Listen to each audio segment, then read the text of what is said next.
Ko tahi te Māori ka noho hei kai hautu I tētahi o ngā kapa o te whakataetai I Puwhutupōro o te ao I tēnei tau. Arā, ko Deacon Manu te kai hautu I te kapa o Whiti.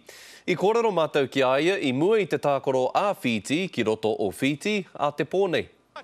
E kore e māro ake te tinana me te hinengaro ki te wero. It's probably the best preparation we've had in terms of team preparation for the World Cup. Hei te pōnei ka tuki te kapa o Whiti ki a Tonga, te kēmu whakamutunga I mua I te kapu Whutupōro o te ao. Ko Deacon Manu anake te kāpene Māori o te whakataetai. Ina tae mai ki te wā mo te kapu o te ao, ko te pātai ia ka tautoko tana whānau I te kapa o Whiti, I te kapa o Pango rānei. It's going to be a very proud moment for my family, especially back in Taranaki. I know they'll be supporting both the All Blacks and Fiji. I ngā tau kua pahe mo I tākaro a Deacon Manu mo te kapa Whutupōro Māori. Hei tāna e taurite ana taua kapa ki te kapa o Whiti. Playing overseas in the UK, where it's treated more as a job, or even Super 15. With the Māori side and the Fijian side, it's very much a feeling of a family. The New Zealand Māori side would always have a karakia and a few waiters every night before dinner, and it's very similar to the Fijian style of things. Aha kua kai tawhiti ia I te haukainga, e hara I te mea kua whakawehea katoa tia ia I ana here Māori. He tokorua Māori I tū atu I ia, ko Nicky Little te iramutu o te ōpango o mua a Walter Little, me Graham Jews. It's great having those guys on board.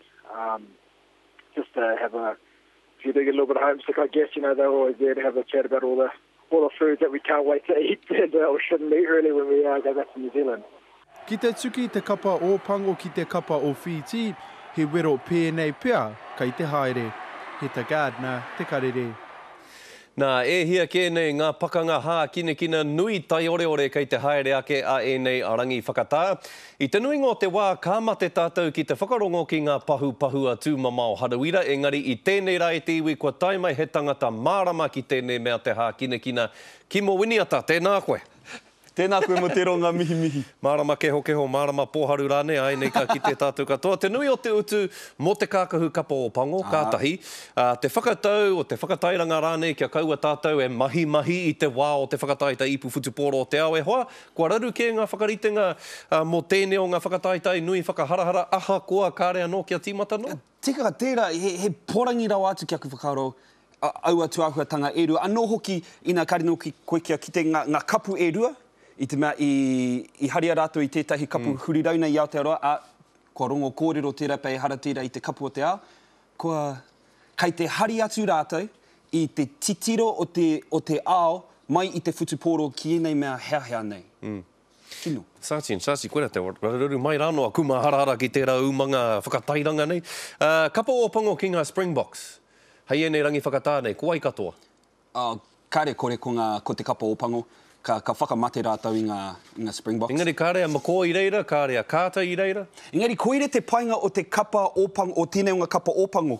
E hea kēnei ngā tino kai tākoro kei roto I tēnei kapa. Colin Slade, ko kaha tana tākoro. Kia ku nei whakaro ko te pātai nui mo Aotearoa I tēnei kēmu, ko wai mā ka whirihia mai I tēnei kapa, mō te kapa o te āwara, ka kitea tātou ko Israel Day kei roto rā.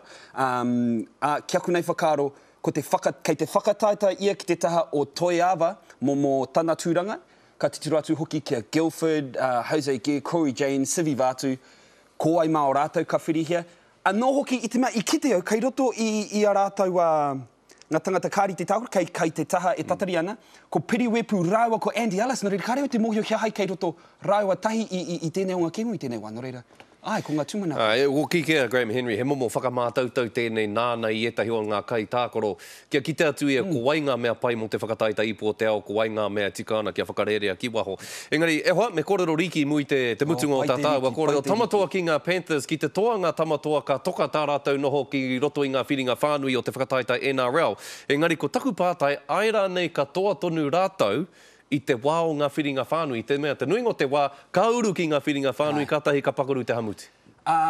Kia ku nei whakaro, te huarahi ko whai e te kapa Warriors I tēnei wā he pai, I te mea, ono wiki mua, Kino ki tā rātou tākoro. Engari, mai tira ono ki kua toa rātou rima ngā kēmu o ngā kēmu ono kua tākoro hea. Nō reira, he pai te hari i tēnei wā, engari runga noho ki tērā, ko tēnei te kēmu whakamutunga o Petro ki tāna wā kāinga ki te tahonga Panthers. Nō reira, kāre kore ka tino tākoro rātou mōna.